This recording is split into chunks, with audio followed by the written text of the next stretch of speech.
Hi guys, welcome to another day another vlog.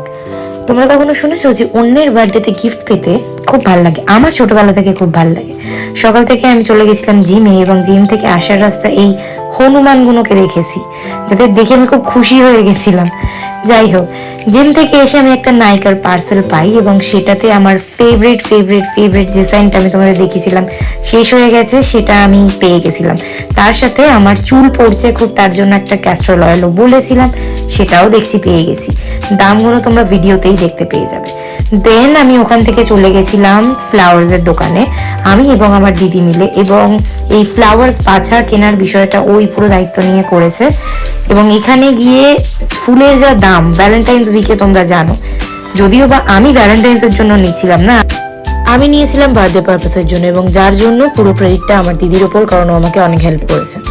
এবং ওই যে দোকানের যে কাকুটা, সেই কাকুটা আমাদের একটা গোলাপ ফ্রিতেও দিয়েছিল, যেটা পেয়ে ফুলু খুব খুশি হয়ে গেছিল, এবং সেটা নিয়ে একটু ভাষণও দিয়েছে। যাই হোক, ওখান থেকে আসার সময় আমরা গেছিলাম মঞ্জিনিসে, না সরি, ওটার নাম মিও অমর হয়ে গেছে, ছোটবেলা থেকে মঞ্জিনিস বলে বলে ওটা আমার অভ্যাস। ওখান থেকে আমরা একটা প্যাটিস কিনেছিলাম, এবং আমরা এই আইসক্রিমটা, যেটাও রেকমেন্ডেড বাই ফুলু, সেটা খেয়ে হাঁটতে হাঁটতে বাড়ি চলে এসেছি। রাত্রেবেলায় আমি কাজ করতে করতে হ্যারি পটার দেখতে দেখতে দিনটাকে শেষ করেছি। তোমরা জানিও তোমরা কেমন আছো এবং তোমাদের দিন কেমন যাচ্ছে। দেখা হচ্ছে পরের ভিডিওতে। টাটা।